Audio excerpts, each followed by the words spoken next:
하나님의 은혜가 여러분들 가운데 함께 하시기를 주님의 이름으로 축원합니다. 오늘 철야 기도 시간인데요, 새벽 기도에 계속 흐름을 따라서 스가랴서 7장을 읽었습니다. 스가랴서가 우리에게 좀 낯선 성경인데요, 그럼에도 불구하고 이번에 스가랴서를 읽으면서도 그때 당시 바벨론 포로에서 돌아온 공동체의 어려움들, 그러면서도 거기에서 성전 건축이라고 하는 큰 사명을 감당하려고 그들이 나섰을 때에 그들에게 계속해서 하나님의 말씀이 주어졌어요. 그래서 격려도 얻고 힘을 얻고 또 미래의 비전도 그들은 갖게 되었습니다. 그래서 오늘 읽은 7절과 8절, 6장까지는 1장부터 6장까지는 8개의 환상이 주어졌지요. 근데 그 환상 하나하나가 사실 당시에 성전 건축과 관련되어 있고 두 지도자, 즉 스룹바벨과 예수아라고 하는 두 지도자에게 이 메시지들이 초점이 맞추어져 있었습니다. 그래서 이 두 지도자와 함께 유다 백성들은 힘을 내서 이 성전 건축에 매진을 했고, 그리고 지금 여기 다리오 왕 제4년 9째 달이라고 말씀하고 있는데 한참 성전 건축이 진행되고 있는 상황입니다. 성전 건축이 4년 걸리거든요. 4년 걸리는데 지금 시작한 지 2년째 되고 있는 거예요. 그러니까 2년이 되고 있으니까 거의 절반 정도 지금 진행하고 있는 상황입니다. 그 상황에서 하나님께서 스가랴에게 오늘 말씀을 주시는데요, 7장과 8장에는 4개의 메시지가 주어져 있어요. 4개의 메시지 중에 오늘 7장에는 2개의 메시지가 있는데, 첫째 메시지는 책망의 메시지고요, 두 번째 메시지는 회개를 촉구하는 회개의 메시지예요. 그래서 오늘 이 말씀을 우리가 기억하고 살피면서 오늘 우리가 이 말씀을 통해서 기도할 제목이 뭘까? 우리 같이 찾아서 같이 기도하며 하나님의 은혜 받기를 원합니다. 자, 우선 상황이 이런 겁니다. 베델에서 살고 있는 베델 지역에 이제 바벨론 포로에서 돌아와 가지고 아마 옛날에 각자 살던 지역에 흩어져서 살고 있었을 거예요. 그런데 그때에 베델에 살고 있었던 사람들이 이 사레셀과 레겜멜렉과 그 부하들을 보내어 여호와께 은혜를 구하고 제사장들에게 질문을 합니다. 제사장과 선지자들에게 질문을 하는데, 질문의 내용이 뭐냐면 5월 달에 울며 근신하리이까 라는 말이에요. 오래도록 5월 달만 되면 그들은 울며 근신했다, 금식했다는 말입니다. 금식하며 기념했어요. 그럼 뭘 금식했는가?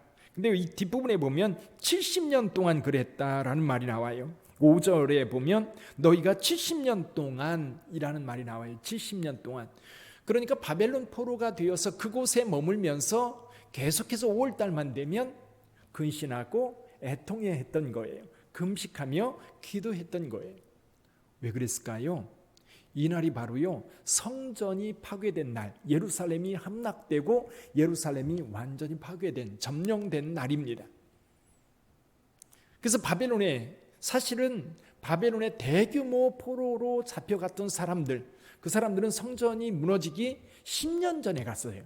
11년 전이죠. 11년 전에 바벨론으로 옮겨졌습니다. 그곳에서 이 예루살렘 성벽이 무너졌다, 예루살렘 성이 무너지고 그 성이 점령당했고 완전히 불타버렸다라고 하는 소식을 듣습니다. 그리고 나서 그들은 이 매년 5째 달만 되면 아부월이라고 하거든요. 아부월. 이 아부월만 되면 그들은 금식하며 하나님 앞에 애통하며 기도했던 겁니다.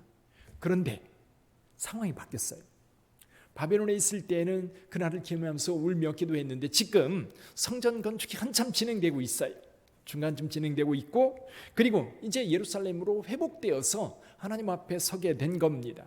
그래서 이 금식을 계속 해야 됩니까? 라고 묻는 거예요. 여러분의 대답은 어떻겠어요? 여러분은 어떻게 답하시겠습니까? 그 금식 계속 해야 될까요? 라고 할 때 물론 어떤 분들은 계속 하십시오, 해야 됩니다 라고 이야기할 것이고, 어떤 분들은 이제 우리의 상황이 바뀌었으니까, 우리에게 성전이 건축되어지고 이제 상황이 바뀌었으니까 더 이상 금식할 필요가 없습니다. 근데 사실은 오늘 본문의 말씀에서요, 직접적으로 답이 나오지 않아요. 답이 나오지 않고 다른 이야기를 합니다. 답은 8장 19절 이하에 나와요. 이 금식을 할까요? 라고 하는 질문에 대해서 이 8장 19절 이하에 답이 나오는데 그 전에 두 가지 메시지가 주어져요. 첫 번째 메시지는 뭐냐면 이겁니다. 만군의 여호와의 말씀이 내게 임하여 이르시되 5절 같이 한번 읽어보지. 5절 같이 읽어봅니다. 온 땅의 백성과 제사장들에게 이르라 너희가 70년 동안 다섯째 달과 일곱째 달에 금식하고 애통하였거니와 그 금식이 나를 위하여 한 것이냐. 그 이스라엘 백성들에게 금식이라고 하는 것은 아마도 이 성전이 파괴되고 예루살렘이 성이 파괴되고 이 바벨론의 포로가 되어서 그곳에 살면서 금식이 시작된 것으로 보입니다. 그래서 이사야서에도 보면 금식에 대한 이야기가 나와요. 그래서 포로기 이후에 금식이라고 하는 것이 정기적인 신앙 행사가 되었던 거예요. 근데 재밌는 게요.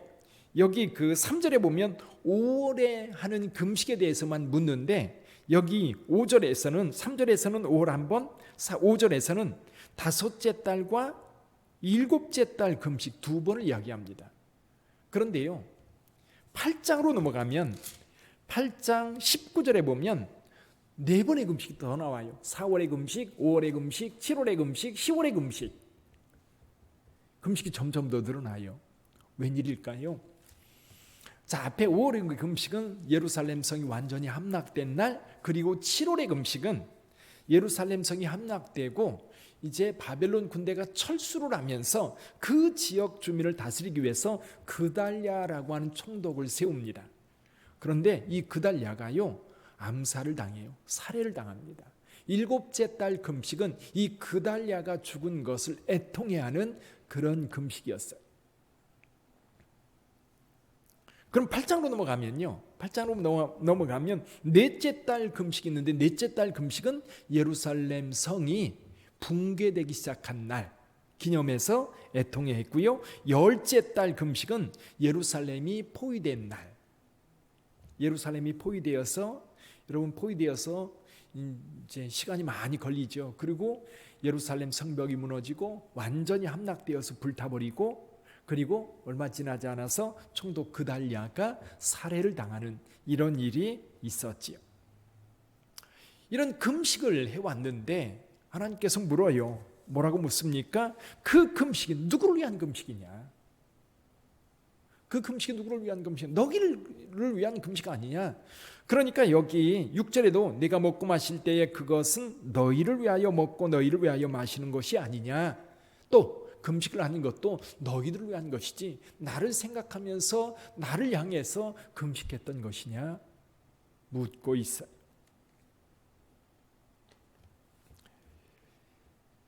자, 이게 무슨 말씀일까요? 아마 신앙생활하는 분들은 늘 그런 고민이 있습니다. 우리 주변에도 그렇고 교회 안에서도 그렇고 저분의 신앙이 진짜일까? 가끔 그런 생각이 들 때가 있어요. 여러분, 이 신앙적인 어떤 행위들, 금식이라고 하는 기도인데 그 기도가 내용은 없고 지금 형식만 남아있는 그런 형태인 거예요. 결국 내용, 금식을 한다면 진정으로 하나님 앞에서 애통해하고 회개하고 돌이키는 그런 애통함이 있어서 진정한 금식이 되어야 되는데 사실은 그 금식들이 자기를 나타내기 위한 금식, 그리고 자기의 신앙의 어떤 모습을 사람들에게 보이기 위한 금식, 이런 것으로 전락하고 있는 거예요. 이게요, 예수님 시대에는 완전히 껍데기만 남아 있었어요. 그래서 예수님께서 금식하려면 어디서 금식하라고요? 은밀한 데서 하고, 금식할 때는 머리 헝클어뜨리지 말고 얼굴 찡그리지 말고 머리 싹 빗고 깨끗하게 하고 다녀라. 금식 기간 동안에 금식하고 있다는 것을 모든 사람들이 알게 하는 거예요. 나 지금 금식하고 있어. 왜 이렇게 당신 얼굴이 수척해요? 아, 나 지금 금식하고 있거든. 그렇죠? 이 신앙의 행위를 사람들에게 보이기 위해서 행동하는 거예요. 그래서 여기서는요, 위선적인 신앙에 대해서 하나님께서 지적하고 있는 거예요. 책망하고 있는 거예요. 아마도 성전이 건축되어서 진정한 예배로 하나님 앞에 나가야 될 텐데 그런 위선적인 것이 여전히 지금 남아있다고 한다면 그것은 고쳐야 될 거예요. 저와 여러분들의 신앙도 마찬가지입니다. 여러분 하나님 앞에 예배를 드린다면 예배자로 하나님 앞에 서야 돼요. 우리가 기도한다면 진정 하나님 앞에 하나님의 뜻이 이루어지도록 기도해야 돼요. 우리가 봉사한다면 하나님께서 주시는 힘으로 힘껏 봉사해야 돼요. 누구에게 보이기 위해서가 아니라 내가 받은 은혜를 따라. 내가 하나님 앞에 예물을 드리든 내가 시간을 내어 봉사하든 누군가를 섬기든 우리는 예수 그리스도의 이름으로 합니다. 내가 영광받기 위해서가 아니라 우리는 오직 나의 행위를 통해서 하나님께 영광 돌리기 위한 것이 되어야 돼요. 우리를 통해서 어떤 은혜가 나타나는 것 그건 정말 기쁜 일이에요. 나 때문에 누군가 구원받고 내가 기도해서 누군가 문제가 해결되는 것 정말 행복한 일이에요. 귀한 일이에요. 그러나 내가 했다고 자랑한다면 어불성설이에요. 누가 하셨어요? 하나님께서 하신 거예요. 그러다 보니까 결국 신앙생활이 나를 위한 신앙생활, 물론 들여다보면 상당히 많은 성도들이 나를 위해서 신앙생활하지 그럼 누구를 위해서 신앙생활하느냐고 그렇게 따질지 몰라요. 근데 여러분 우리에게 1차적으로요 하나님의 은혜 받은 자들이에요. 그 은혜가 우리 속에 늘 채워져 있어야 돼요. 늘 그 은혜가 내 속에 채워져 있어서 그 은혜가 나로 하여금 움직이게 하고 그렇게 움직이게 주를 섬기고 행했더니 그것이 다시 내게 복으로 돌아오는 거예요. 그것이 내게 다시 축복이 되고 힘이 되고 능력이 되고 다른 사람에게 기쁨을 나눠줄 수 있는 그런 은혜가 되는 거죠. 그래서 여러분 안이 하나님의 은혜로 채워져 있는 신앙생활이 되기를 주님의 이름으로 축원합니다. 또 한 가지 메시지는 뭐예요? 질문은 이겁니다. 너희가 왜 멸망을 당했느냐라는 거예요. 유대인들이 왜 예루살렘 성전이 무너지고 성도 파괴되고 결국 다 흩어져 죽고 몇몇 사람만 바벨론에 포로가 되어 잡혀갔느냐, 왜 그렇게 됐느냐라는 질문에 대한 답이 여기 8절부터 14절이에요. 한번 볼까요? 9절 10절을 한번 읽어보죠. 9절 10절 만군의 여호와가 이같이 말하여 이르시기를 너희는 진실한 재판을 행하며 서로 인애와 긍휼을 베풀며 과부와 고아와 나그네와 궁핍한 자를 압제하지 말며 서로 해하려고 마음에 도모하지 말라 하였으나. 이렇게 하면 안 되죠. 그래서 선지자들을 통해서 끊임없이 이렇게 행하지 말라고 하나님께서 말씀을 하셨는데 문제가 뭐예요? 11절 12절 한번 보죠. 11절 12절 그들이 듣기를 싫어하여 등을 돌리며 듣지 아니하려고 귀를 막으며 그 마음을 금강석 같게 하여 율법과 만군의 여호와가 그의 영으로 옛 선지자들을 통하여 전한 말을 듣지 아니하므로 큰 진노가 만군의 여호와께로부터 나왔도다. 내가 불러도 그들이 듣지 아니한 것처럼 그들이 불러도 이제는 내가 듣지 아니하리라. 하나님께서 불러도 대답하지 않았던 그들, 근데 그들이 궁지에 빠지니까요 하나님을 불러요. 이제 하나님께서 외면하시겠다는 거예요. 안 듣겠다는 거예요. 얼굴을 돌리고 구하는 것에 대해서 내가 응답하지 않겠다라고 말하는 거예요. 결국 유대는 멸망을 당했지. 포로가 되어 바벨론에 가서 살 수밖에 없었지. 그럼 여기 가만히 보면요, 지금 여기 바벨론에서 돌아온 유대 공동체 하는 말씀을 가만히 살펴보면요, 우상 숭배는 없어요.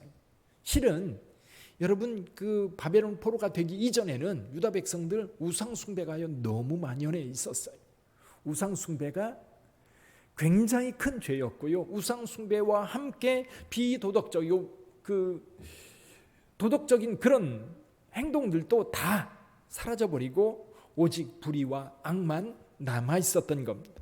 근데 오늘 본문의 말씀에 보니까요, 하나님께서 유다 백성들을 책망한 원인에 대해서 사회적인 죄, 재판이 바르게 진행되어야 했었고 인애와 긍휼이 베풀어졌어야 했고 고아와 과부와 나그네와 궁핍한 자들이 압제를 받지 말았어야 했는데 그 사회 공동체가 엉망이었던 겁니다. 공의가 다 사라져버리고 불쌍한 자들 그들을 착취하고 더 눈물 나게 하고 더 고통스럽게 만들었던 그런 사회. 나쁜 사회는요, 약자들이 보호받지 못합니다. 좋은 사회는요, 약자들이 보호를 받아요. 약자들이 보호받는 사회, 약자들이 돌봄을 받는 사회, 이게 선진국이고요, 이게 좋은 나라예요. 우리 사회는 지금 그런 단계에서 지금 자꾸 이제 변화되어 가는 과정에 있는 것 같아요. 우리 사회는 서구 유럽 사회와 달리 너무 빨리 이제 경제, 사회, 문화 많은 것들이 빨리빨리 바뀌다 보니까 아직 뒤따라오지 못하는 것들이 많아요. 그 중에 한 가지가 뭐냐면 약자들에 대한 보호예요. 근데 약자들에 대한 보호를 한다고 엉뚱한 것에 약자 보호를 외치는 경우가 많아요. 요즘에 국민일보의 시리즈 가운데 한 가지가 뭐냐면 특성화 고등학교 졸업한 학생들이 특성화, 그래서 그 분야의 전문가인 거예요. 전문 기술을 가지고 이제 대기업에도 취직하고 기업에 취직을 하는 거예요. 취직하면 거기서 무슨 일을 하냐면 허드렛 일을 하다가 결국 한두 달 하다가 거기서 견디지 못하고 나올 수밖에 없고 자기가 전공한 거는 전혀 상관없이 엉뚱한 곳에 아니면 가장 위험한 곳에 내몰리는 거예요. 그래서 요즘에 사회 문제가 되는 게 있잖아요. 예를 들면 스크린 도어 청소하다가 거기 수리하다가 사고 나서 죽는 경우, 그리고 발전소에서 그러는 경우 많이 이렇게 이제 노동자들이 특히 젊은 학생들 20살, 20살, 21살, 19살 된 아이들이 가서 위험한 일에 내몰린다고 하는 그것을 시리즈로 계속 내보내고 있는 상황이에요. 그러고 나서 책임 안 져. 약자들이 보호받는 사회가 좋은 사회인데 지금 유다가 하나님 앞에 진노를 받을 수밖에 없었던 것이 뭐냐면 공의가 사라져버리고 또 이 약자들이 보호받지 못하고 약자들을 오히려 더 악한 자들이 착취하고 빼앗고 슬퍼하게 하고 눈물 나게 하는 그런 상황이 너무 많았던 겁니다. 이것이 결국 하나님의 진노를 가져왔던 거예요. 근데 그렇게 하지 말라고 하나님께서 끊임없이 선지자들을 통해서 말씀을 주셨어요. 자, 오늘 우리는 어떤가요? 오늘 우리도 여전히 우리는 하나님의 말씀의 홍수 속에 살아가고 있어요.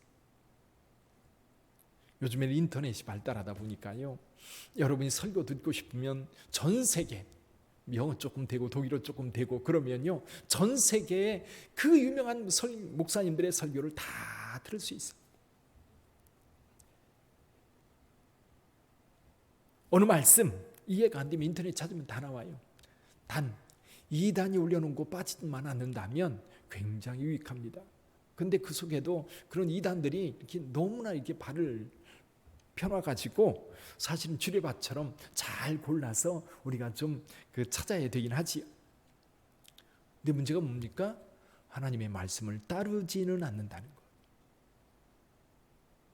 하나님의 말씀은 듣는 것은 좋은데 듣기는 즐겨 하는데 사실 그렇잖아요. 하나님의 말씀을 먹을 때 입에서는 꿀송이처럼 단데 뱃속에 들어가면 어땠어요? 썼어요. 이게 뭐냐면 이 말씀을 들을 때는 정말 은혜가 되고 기쁨이 되는데 이 말씀대로 살려고 하면 이게 잘 안 되는 거예요. 여기 보니까 유다 백성들은 어때요? 그 말 듣기를 싫어하여 등을 돌렸다 말씀하고 있습니다. 듣기 싫어서 귀를 막았다라고 이야기를 하고 있어요. 그 마음이 금강석 같아가지고 말씀이 주어지면 그 말씀이 그 말씀의 마음에 새겨져서 그 말씀을 따라가야 되는데 안 새겨지는 거예요. 들려지지가 않는 거예요. 이게 변화가 일어나지 않는 거죠. 지금 이 말씀을 하는 까닭이 뭘까요? 지금 바벨론에서 돌아와서 지금 성전을 건축하고 있는 유다 백성들에게 이 말씀을 하는 이유가 뭘까요? 여러분, 유다 공동체 정말 은혜 가운데 돌아왔어요. 정말 이건 하나님의 은혜다. 그들의 힘으로 돌아올 수 있는 게 아니에요. 고레스라고 하는 사람을 통해서 바벨론을 무너뜨리고 그리고 그의 칙령을 통해서 예루살렘으로 돌아왔습니다. 우리나라가 해방된 것도요, 우리나라가 일본하고 싸워서 이겼기 때문에 해방된 게 아니잖아요. 우리는 하나도 안 했어요. 아무것도 안 했는데 해방이 됐어요. 그런 은혜를 경험했다면 그 은혜 가운데 살아가면서 하나님을 찬송해야 되는데, 하나님 앞에 기쁨이 되고 공의를 지켜가야 되는데, 지금 이 사회도 위태위태한 거예요. 은혜 받는 공동체와 이 성전을 지어가면서도 실은 그 공동체 서로를 격려하고 위로하고 힘이 돼야 되는데, 여기 5장에서도 날아가는 두루마리에서 이야기했던 것이 있죠. 도둑질하는 사람, 거짓말하는 사람. 이거는요, 공동체를 깨뜨리는 아주 결정적인 죄인 거예요. 수고하지 않고 먹으려고 하는 사람, 남의 수고를 탈취하려고 하는 사람들, 이게 도둑이거든요. 속이려고 하는 사람들, 그런 사람들 때문에 공동체가 무너지는 거예요. 지금 계속 이런 이야기를 하는 이유는 그 공동체가 거룩한 공동체로서의 정체성을 분명히 하고 하나님의 백성으로서 이제 공의와 정의가 살아있는 공동체로 세워가려고 하는 이 선지자와, 그리고 하나님의 뜻이 이 선지자를 통해서 선포되고 있는 것. 자, 그렇다면 오늘 우리에게 이 말씀을 어떻게 적용해 볼 수 있을까요? 저는 두 가지, 앞의 메시지를 통해서 여러분, 내용 있는 신앙생활을 해야 되겠다. 내용 있는 신앙생활. 내가 무엇을 믿는지, 내가 어떻게 믿고 있는지, 그리고 내가 믿는 이 결과가 어떻게 나타나야 되는지 하나님의 말씀을 통해서 알아야 되고요. 그리고 서로 교제하면서 사실 서로 연결해요. 함께 성장해 가야 되는 것. 뿐만 아니라 하나님의 말씀이 계속해서 선포되고 있기 때문에 그 말씀이 우리의 삶을 만들어 가도록 우리를 내어 놓아야 돼요. 지금 여기 그 하나님의 말씀이 계속해서 선포되지만 그들이 듣지 않으려고 등을 돌리고 귀를 막고 마음은 금강석 같아가지고 하나님의 말씀이 떨어질 때 전혀 싹이 나지 않고 그냥 죽어버리는 그런 상황이 유다 백성들에게 있었다면 이제는 그런 공동체가 되면 안 된다는 것. 우리 교회가 교회 건축을 준비하고 있습니다. 그리고 함께 기도하고 있습니다. 이런 교회 건축과 함께 정말 중요한 게 뭐냐면 우리가 그리스도인의 정체성을 분명하게 해가는 거예요. 앞으로요, 더 많은 사람들이 교회를 떠날 거예요. 어떤 사람이 떠날까요? 신앙이 불분명한 사람들, 예수를 주로 고백하는 그 고백이 너무 어설픈 사람들, 그리고 또 어떤 사람들이요, 나를 위해서 신앙생활하는 사람들, 나를 위해서 신앙생활하는 사람들은 떠납니다. 은혜가 아니라 내가 교회 와서 내가 얻고자 하는 것을 얻지 못하면 떠나는 거예요. 사실은 하나님이 주신 은혜가 무지무지 많거든요. 무지무지 크거든요. 그걸 우리가 신앙생활을 깨달아가는 것이 신앙인 것 같아요. 하나님께서 건강 주신 것도, 오늘 아침에 일어나서 오늘 하루 종일 살 수 있었던 것도, 내 호흡이 있는 것도, 이게 몸의 기능들이 너무 많잖아요. 굉장히 많은데요, 하나의 기능만 문제가 돼도 죽을 수 있어요. 심장이 멈추면 죽어요. 간이 기능을 제대로 못해도 죽어요. 폐가 기능을 못하면 죽어요. 요즘에는 신장 같은 경우는 2개가 있으니까 하나 바꿔 껴도 그렇죠, 살더라고요. 근데 신장 이식이라고 하는 정말 기가 막힌 이 의술들이 발달해 가지고 바꾸치기 하잖아요. 바꿔도 살잖아요. 근데 희한한 것이 뭐냐면 그렇게 바꿨을 때 부작용이 일어나지 않고 적응하면서 살아간다는 사실.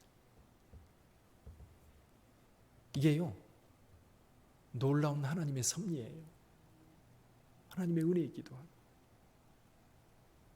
근데 신앙생활을 하면 할수록 이 은혜가 점점 커지고, 그 은혜가 너무 커서 살아있는 것이 너무 감사하고, 노랗게 핀 단풍 은행나무의 잎을 보면서도 너무 감사해서 그냥 눈물이 나고,